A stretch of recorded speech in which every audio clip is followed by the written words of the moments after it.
12h04, você está aqui sintonizadinho na 610, a nossa Piratininga. Olha a campanha de fralda para o Asilo Santa Isabel. Você que está aqui no centro da cidade de Guaratinguetá, vem aqui. Olha, tem um cafezinho aqui bem na esquina na praça, chama Ponto Chique. Você pode deixar a fralda ali, tá bom? Eu vou lá e pego. Já combinei com o Ladislau, que é o proprietário do Ponto Chique. Aliás, melhor café de Guará, hein? Toma um cafezinho ali pra você ver. Ah, chique, chique. E olha, eu quero que vocês ouçam agora a homenagem que aconteceu ao Flávio Augusto pela Academia... Lô, tem que baixar isso aí. Pela Academia Lorenense de Artes e Letras, que aconteceu no sábado à noite na cidade de Lorena. Solta. Obrigado, aí, Beto. Bom dia, ouvintes. É um prazer enorme pra gente receber esse prêmio aqui da Alarte, principalmente porque Lorena é uma cidade que tem uma cultura tradicionalíssima no Vale do Paraíba. Então receber uma homenagem como essa numa cidade tão forte do ponto de vista da cultura é um orgulho e uma honra pra gente. E com todo respeito aos demais homenageados, ô Flávio, que currículo invejável seu. Você foi um dos currículos mais ricos, lindos ali, viu? Eu também sou mais velho, né? Tenho mais tempo para fazer coisas. Com 68 anos, a gente teve tempo de fazer bastante coisa, graças a Deus. Não, veja a importância de um evento desses, ô Flávio, porque o currículo, eu fiquei sabendo aqui coisas que eu não sabia. As pessoas conhecem o Flávio Augusto, né, de compositor, da música Ou Ela ou Eu, mas as demais falam um pouquinho mais desse currículo musical pra gente, inclusive com outros artistas, não só ao Ciolho, mas também outros artistas que gravaram aí as suas composições. Pois é, eu tive a felicidade de produzir um LP em 1986 do Silvio Brito, lá pelas Irmãs Paulinas. Até foi um disco raríssimo que foi feito aqui no Brasil e depois nós mixamos lá nos Estados Unidos, em Boston, fizemos a mixagem lá. Tem também quem gravou coisa minha foi o Dezinho Barbosa, do Light Reflection. Ele gravou também uma música minha. O Lula Barbosa, que inclusive já esteve em Guaratinguetá se apresentando no Festival de Lemandoês. E o Lula gravou uma música minha num CD que eu fiz só com músicas em homenagem à Nossa Senhora Aparecida. Então, do ponto de vista musical, tem bastante coisa, né? A Sula já gravou 2 músicas minhas, Sula Miranda. Isso você lembra, inclusive, que a gente teve junto num show dela em Aparecida, lá na Festa Caminhoneiro, né? Então, da parte musical, a gente tem bastante coisa pra fazer. Escrevi um livro também, né? Aqui a prosa acaba em verso, em 2012. Esse ficou famoso. Pois é. Tem história do carro, né? Tem história do carro. Tem muita história. E aquilo tudo é verdade. Só mudei os nomes e os locais. Mas são histórias verdadeiras. Mas realmente é muito... Agora, como foi o comunicado aí? Como chegaram você, Flávio? Você vai receber o prêmio pela Academia Lorenense de Letras. Como foi esse comunicado? Pois é, eu fiquei conhecendo o Hildebrando no lançamento do livro da Zilda, que foi quem entregou o prêmio para mim hoje. E eu fiquei conhecendo o Hildebrando e ele, inclusive, falou: olha, nós vamos homenagear você no próximo prêmio Monteiro Lobato. E há uns 2 meses atrás ele me ligou dizendo: olha, promessa é dívida, tá aqui, você vai ser um dos 5 homenageados desse ano. Eu fiquei feliz da vida, sabe disso, né? Com certeza. Bom, e agora, como está mestre Flávio Augusto no pós-momento de secretário? Você, né, esteve secretário, por sinal desempenhou um trabalho fantástico.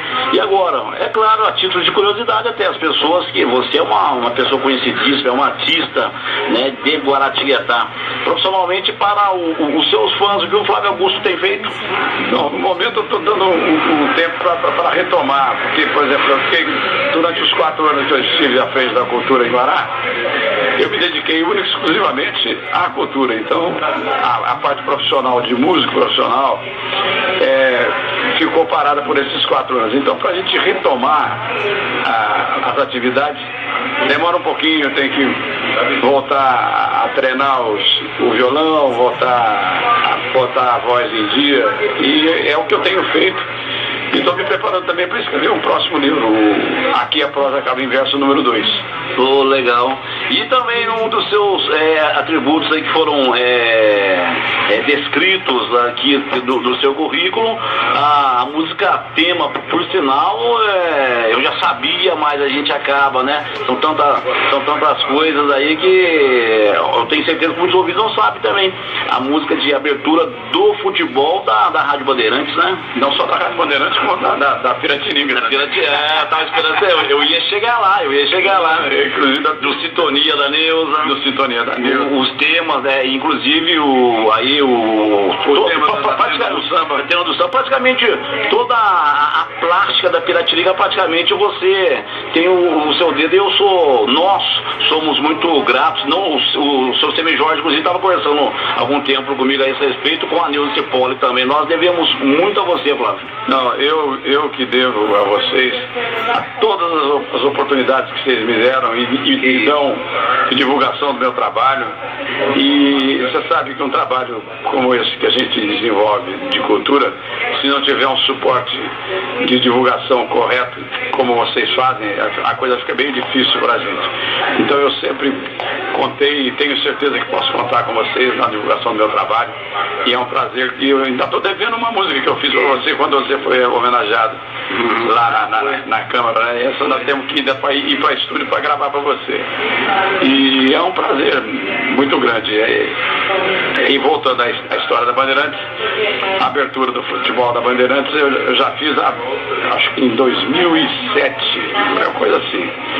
E também tenho feito as músicas da Copa do Mundo para a Bandeirantes e estou preparando uma sugestão para eles agora para a Copa da Rússia.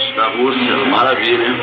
Flávio, parabéns, que Deus continue protegendo você, a sua família e o seu trabalho profissional. Realmente precisamos muito profissionalmente de você, com certeza. Parabéns, você merece muito mais que isso. Muito obrigado, Beto. Você pode ter certeza que a presença sua hoje aqui na homenagem que a gente recebeu, juntamente isso, e inclusive ali eu estava conversando com algumas pessoas que estavam ali perto de mim. Eu falava, até todo mundo fala agora, Tinguetá é uma cidade de cultura, terra da cultura, grandes escritores, grandes compositores. Por que não? Vamos deixar uma interrogação, por que não uma academia guaratinguetaense de letras, né, Flávio? Eu acho isso maravilhoso, grande ideia. Vamos conversar com o Luiz.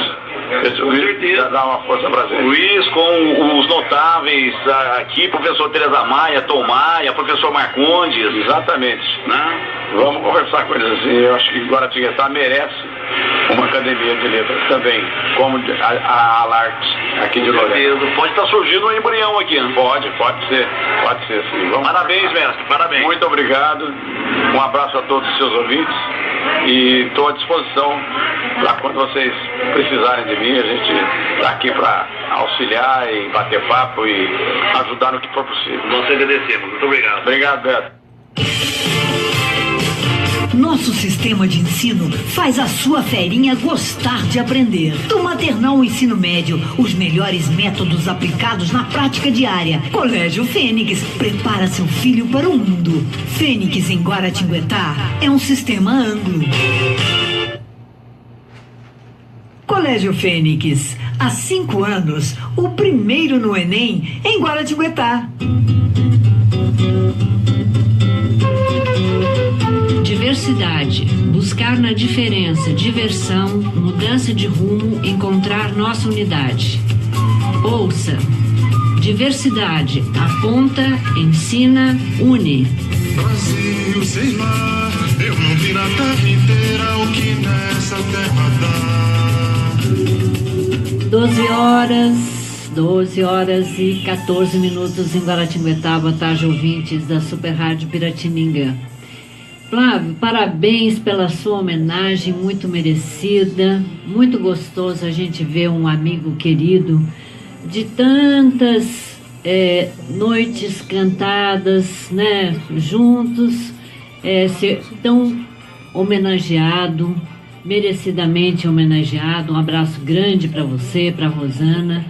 Foi muito importante para a nossa cidade nós termos vocês aqui na Secretaria da Cultura.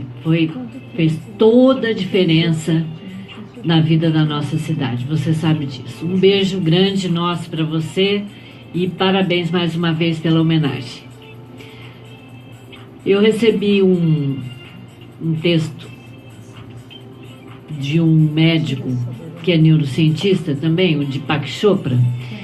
Eu já li algumas coisas do Chopra para vocês aqui. O Chopra é um médico muito interessante, porque ele é indiano, fez a formação dele como médico dentro dos princípios da medicina e da filosofia ayurvédica, que é muito diferente, né, da nossa medicina aqui do Ocidente. É uma medicina do Oriente, com uma outra base, né, com uma outra visão. E depois ele foi para os Estados Unidos e fez a formação como médico ocidental. Então é uma pessoa que tem assim a visão de Oriente e de Ocidente. E hoje ele tem um grande centro de cura nos Estados Unidos. E como a semana passada, no dia 7 de abril, eu comecei a conversar aqui com vocês a respeito de transtornos mentais, de sofrimento mental, que é o tema da Organização Mundial de Saúde. Para cuidarmos da saúde esse ano, o tema é sofrimento mental, todas as doenças mentais. Nós vamos falando sobre cada uma delas aqui no Correio do Diversidade, com certeza. E a semana passada a gente falou sobre depressão. E esse texto curto do Chopra nos alerta para umas coisas bem interessantes, né? Quando a gente começa a compreender o que é a depressão e o que nós podemos fazer para a gente se ajudar e ajudar as pessoas que a gente percebe que estão com depressão. O Chopra começa falando o seguinte: somos as únicas criaturas na face da Terra capazes de mudar nossa biologia pelo que pensamos e sentimos. Nossas células estão constantemente bisbilhotando nossos pensamentos e sendo modificadas por eles. Um surto de depressão pode arrasar seu sistema imunológico. Apaixonar-se, ao contrário, pode fortificá-lo tremendamente. A alegria e a realização nos mantêm saudáveis e prolongam a vida. A recordação de uma situação estressante que não passa de um fio de pensamento libera o mesmo fluxo de hormônios destrutivos que o estresse. Quem está deprimido por causa da perda de um emprego projeta tristeza por toda parte no corpo. A produção de neurotransmissores por parte do cérebro reduz-se, o nível de hormônios baixa, o ciclo de sono é interrompido, os receptores neuropeptídicos nas superfícies externas das células da pele tornam-se distorcidos, as plaquetas sanguíneas ficam mais viscosas e mais propensas a formar grumos e até suas lágrimas contêm traços químicos diferentes das lágrimas de alegria. Todo este perfil bioquímico será drasticamente alterado quando a pessoa encontra uma nova posição. Isto reforça a grande necessidade de usar nossa consciência para criar os corpos que realmente desejamos. A ansiedade por causa de um exame acaba passando, assim como a depressão por causa de um emprego perdido. O processo de envelhecimento, contudo, tem que ser combatido a cada dia. O processo de envelhecimento, contudo, tem que ser combatido a cada dia. Shakespeare não estava sendo metafórico quando disse: nós somos feitos da mesma matéria dos sonhos. Você quer saber como está seu corpo hoje? Lembre-se do que pensou ontem. Quer saber como estará seu corpo amanhã? Olhe seus pensamentos hoje. Ou você abre seu coração, ou algum cardiologista o fará por você. Então, minha gente, mais uma vez, só para a gente se dar conta que realmente a questão, a gente cria a nossa vida, né? Nós viemos com uma genética, lógico, né? Essa herança que a gente recebe dos nossos avós, dos dois lados, dos nossos pais. Nós temos uma educação, temos uma alimentação, uma série de fatores ambientais que vão nos construindo. No entanto, a gente precisa lembrar sempre que o que nos diferencia de outros seres vivos é que nós temos arbítrio, nós temos capacidade de avaliar, né, de perceber, de sentir e de pensar sobre o que estamos sentindo, né, de nomear o que estamos sentindo e de poder escolher em que estado queremos viver.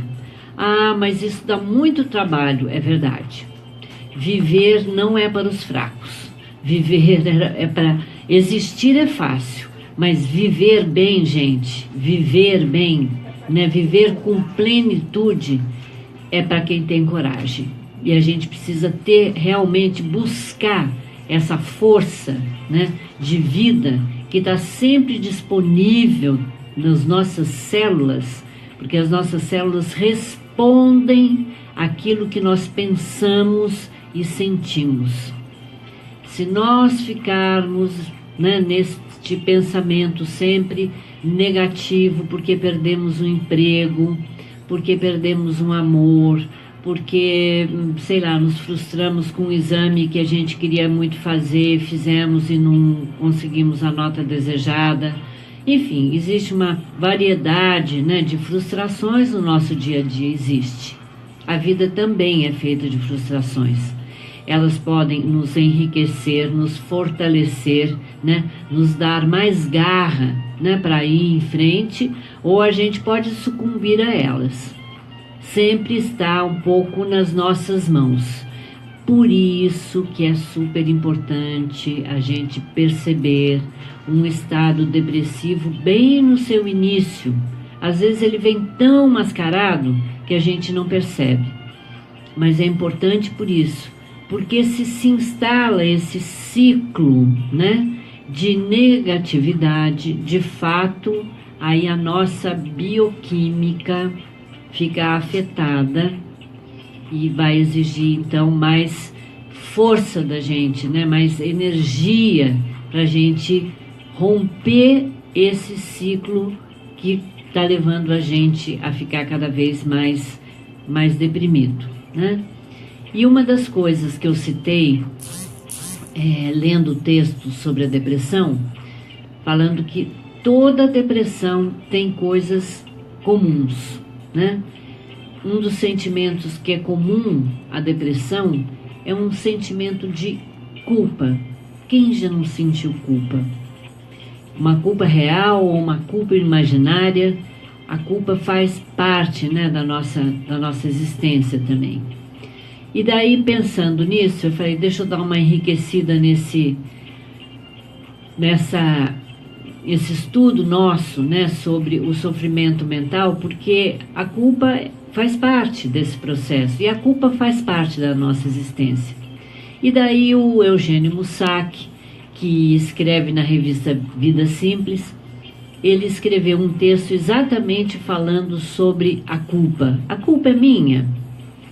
Esse sentimento que nos habita desde sempre pode ser aliviado quando pensamos de maneira profunda nos motivos pelos quais o sentimento de culpa está ali. Vamos então olhar um pouquinho para esse sentimento que é culpa. Tem um sentimentozinho que teima em aparecer às vezes e fica revirando em meu peito como um computador procurando conexão, causando um mal-estar sem sentido. Estou falando do sentimento de culpa. Volta e meia, percebo que sou visitado por esse hóspede emocional indesejado, que pela lógica não devia vir, pois não foi convidado. Só que ele chega de repente, ocupa os espaços e incomoda. E o pior não é o incômodo que causa, aquela dor emocional que fica ali como uma pedra no rim, lembrando que existe e que sua única função é mesmo doer. O pior é a repercussão que provoca no futuro. Uma pessoa com complexo de culpa tende a sabotar seus planos para não se culpar ainda mais pelo sucesso ou felicidade que porventura venha a conquistar em detrimento de outros.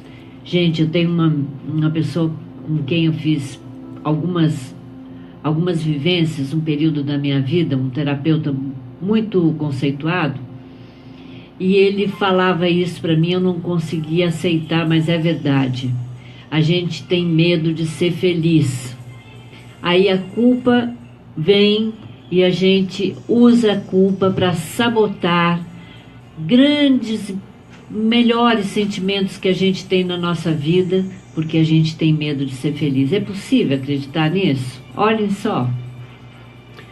Claro, há uma diferença entre complexo, que já entra para a categoria das doenças da alma, não é? Como é a depressão, e o sentimento de culpa, que é normal, pois todos somos esse fantástico cadinho de emoções que se entrelaçam, se complementam e se alternam. Gente, só para a gente deixar bem claro, todos nós, seres humanos, temos todas as qualidades, toda a qualidade de sentimentos, inclusive sentimento de culpa, em maior ou menor grau, mas todos nós temos. Não sentir culpa não seria normal, me consolo. Mas o duro é achar que se está no limite entre o normal e o preocupante.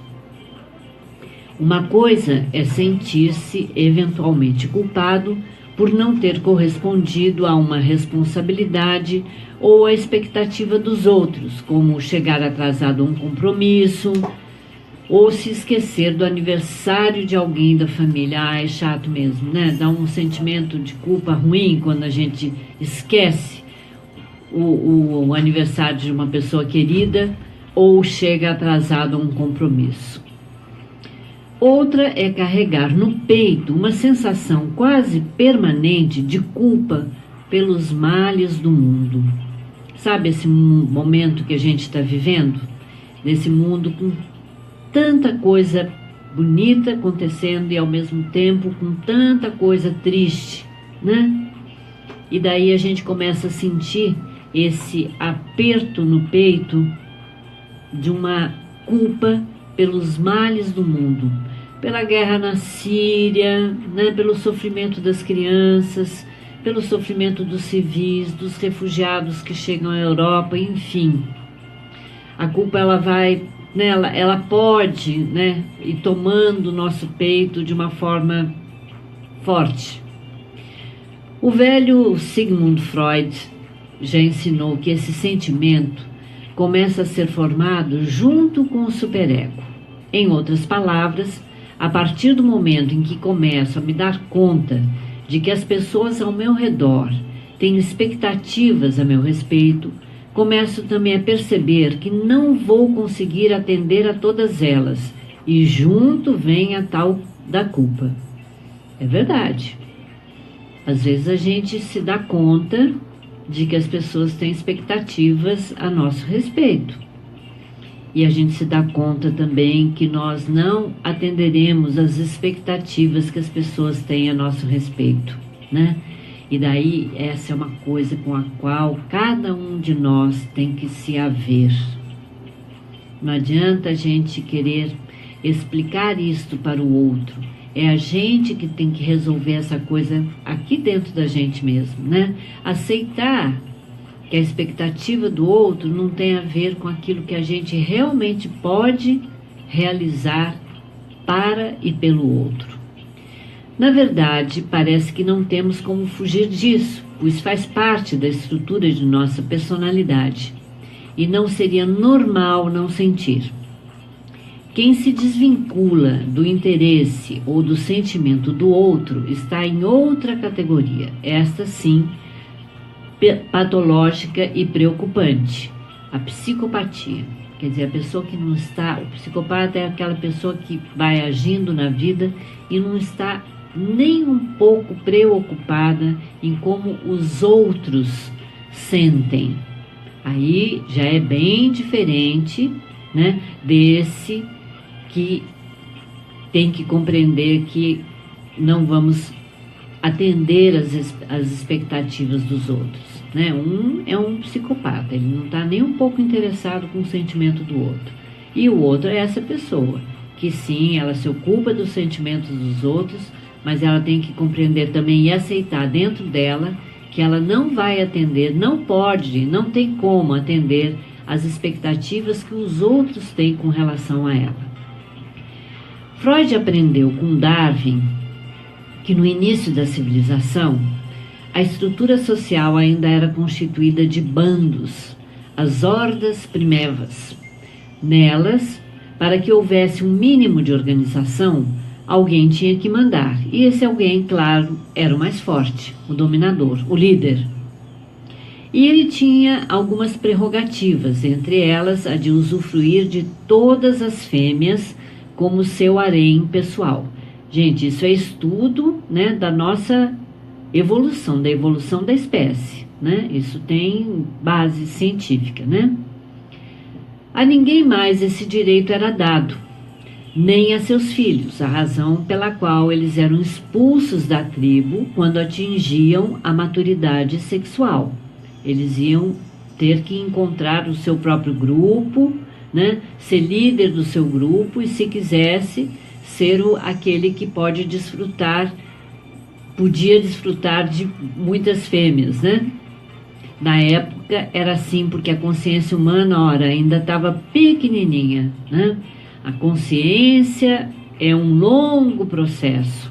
Nós éramos assim mais próximos do animal do que do homem consciente, né? Capaz de criar e de transformar a vida como hoje. Mas esse fortão não durava para sempre. Seus filhos, com aliados insatisfeitos, algum dia voltavam para a tribo, matavam o dito cujo pai e o devoravam. Olha só, hein? Como era a coisa. A gente era meio bicho mesmo. Pronto, começou a confusão de sentimentos. Pois o prazer da vingança necessariamente vem acompanhado pela culpa, principalmente porque mataram quem, ao seu modo, dava equilíbrio e ordem ao grupo, e em geral não conseguiam substituí-lo, e o vácuo do poder era fomentador da desordem. Interessante, né? Como que a consciência humana, ela vai se organizando, se construindo realmente a partir da experiência dela, né? Do fazer, né? Do criar essa dinâmica, esse convívio e de se deparar com os seus próprios sentimentos, né? Curiosamente, o déspota continuava exercendo seu poder, mesmo após ter sido vencido e abatido, e o fazia através da culpa que se instalava entre seus algozes. Bem, como a culpa é uma coisa antiga, pois é.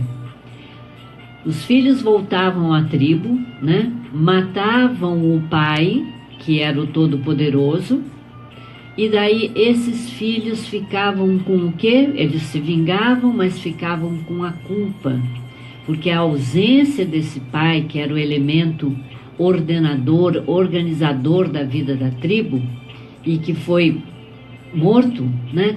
Ele trazia desordem. Então esses filhos aí percebiam como era importante essa presença, né? De ordem, de organização, de liderança, e daí eles sentiam culpa. Quando Freud explica o complexo de Édipo, é disto que ele fala: o desejo libidinoso pela mãe e um impulso de eliminar o pai.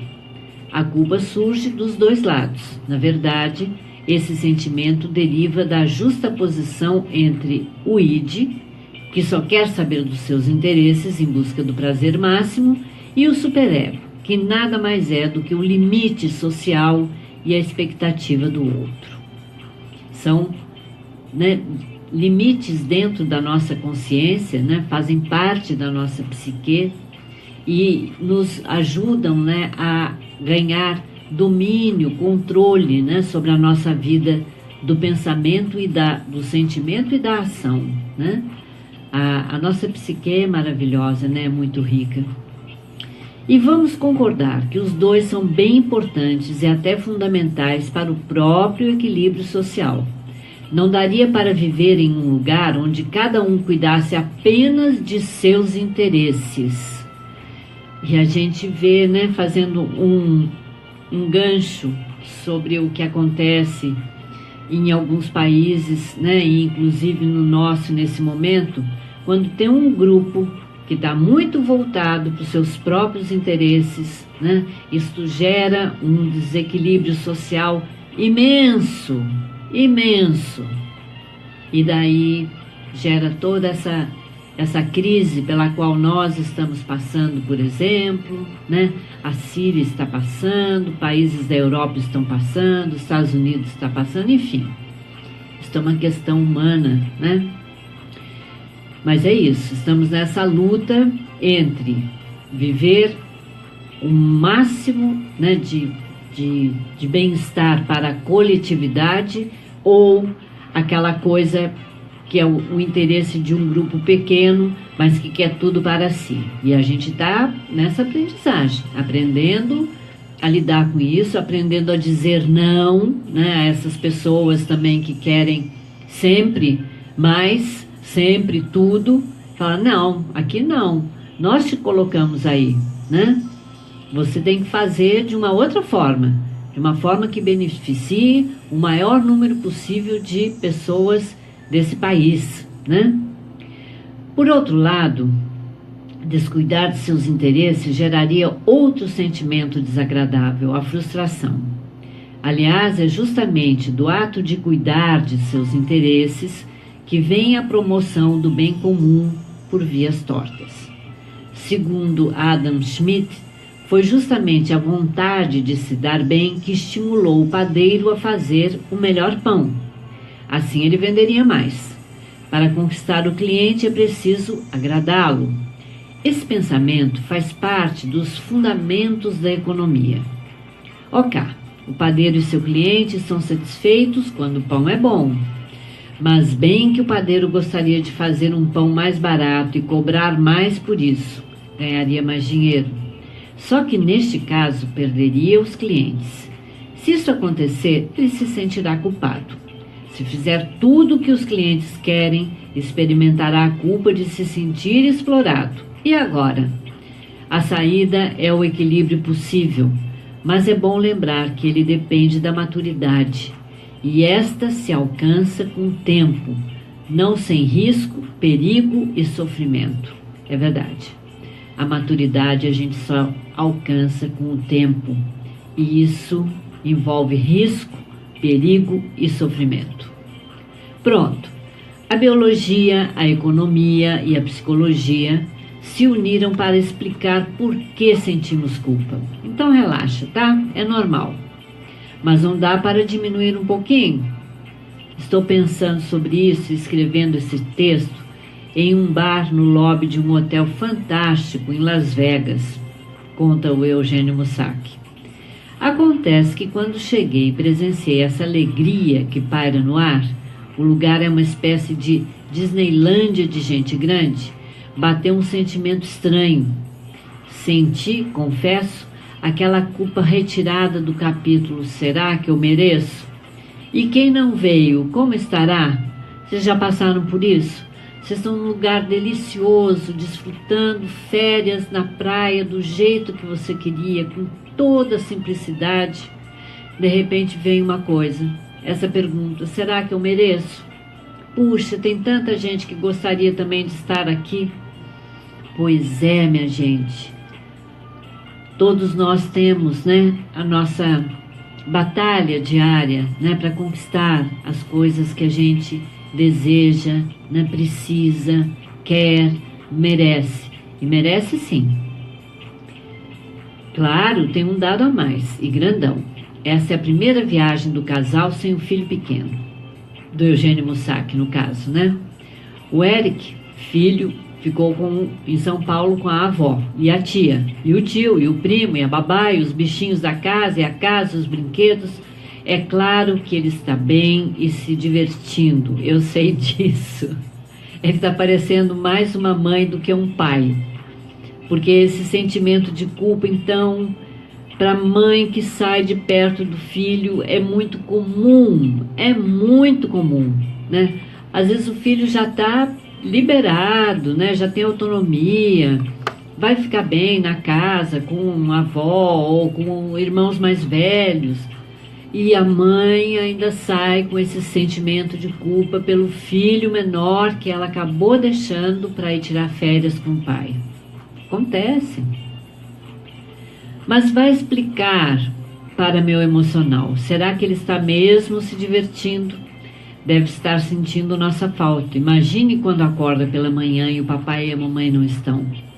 Vai achar que foi abandonado para sempre? Provavelmente, mas isso só dura até que a avó o chama para tomar lanche e brincar. Não tem jeito. Viver é lidar com sentimentos, quase sempre bons, muitas vezes nem tanto, e a culpa, minha gente, faz parte deles. Mas daria para diminuir pelo menos um pouco a culpa ruim? Já sei, vou mudar os nomes. Vou chamar a culpa verdadeira de responsabilidade e a culpa bobinha de saudades. Assim fica mais fácil lidar com o fato de que não sou perfeito, nem quero ser, nem eu, viu, Eugênio Mussac? Achei bem legal. Essa foi uma das coisas bem legais também que eu aprendi com relação à culpa. Chamar a culpa de responsabilidade.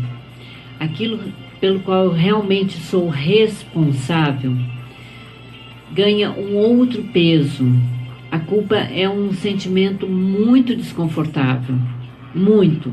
Essa culpa da qual ele está falando, né? Esse sentimento que vai apertando o peito da gente, ele é muito desconfortável. E é importante que a gente saiba discriminar, né, entre essa culpa que é a responsabilidade, assim. Eu deixei meu filho, eu estou sentindo falta dele, eu me responsabilizo por essa falta que eu estou sentindo dele, pela saudade que eu estou sentindo dele. Mas eu sei que sim, ele está bem, ele está, né, com pessoas cuidadosas à sua volta. Eu não abandonei meu filho, né? Ele faz parte do meu plano de vida e ele está bem. E a gente precisa também lidar bem com isso, para a gente não sabotar o quê?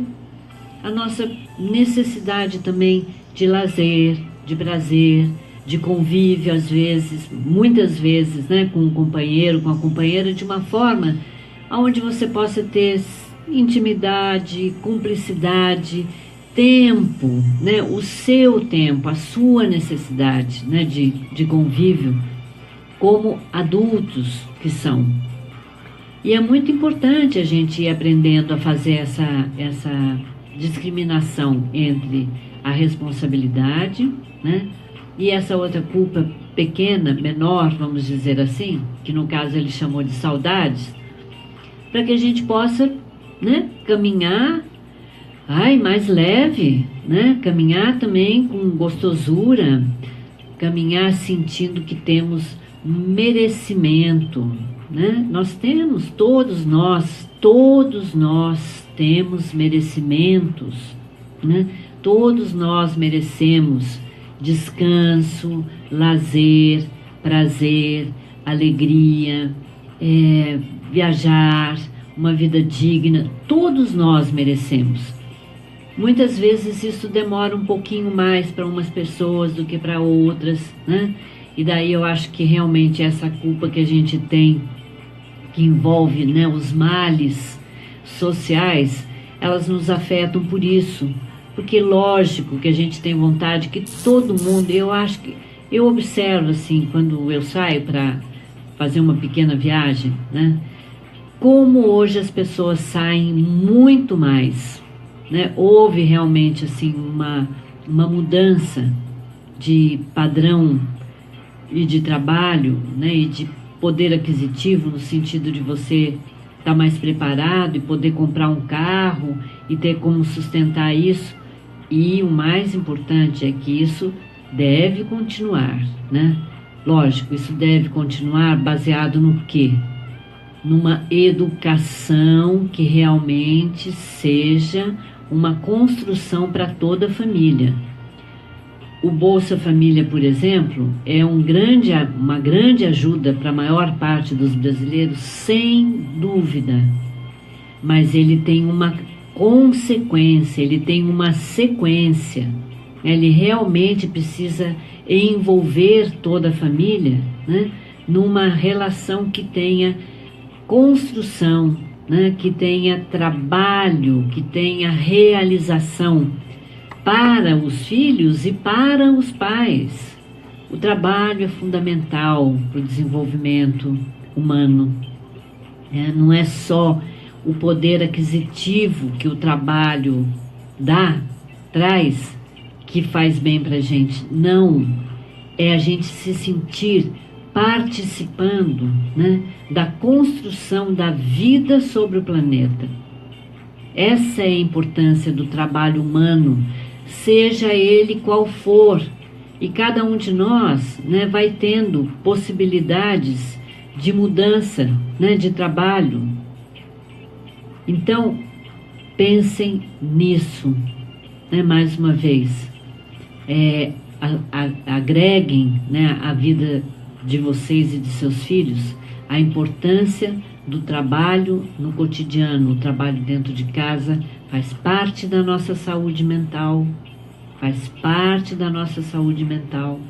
organiza o ambiente. A gente acha que é uma bobagem, não é? O trabalho doméstico é um trabalho poderoso, né? E faz com que a gente se sinta mais unido e sem culpa, porque a gente está participando realmente de um mundo melhor. São 12h46. O Diversidade é sempre um patrocínio do Colégio Fênix e Anglo Vestibulares, o colégio que faz toda a diferença na educação do seu filho. Uma ótima tarde a todos e até quarta-feira.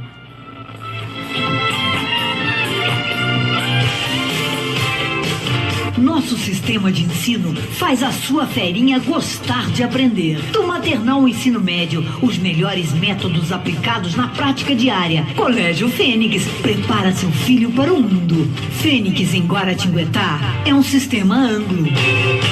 Colégio Fênix, há 5 anos, o primeiro no Enem em Guaratinguetá. Você ouviu Diversidade. Aqui você faz diferença. Estamos apresentando Sintonia. No dia 10 de abril de 1970, Paul McCartney anunciou para a imprensa que estava saindo dos Beatles. Isso representou o fim da banda, que é considerada uma das mais populares e importantes na história do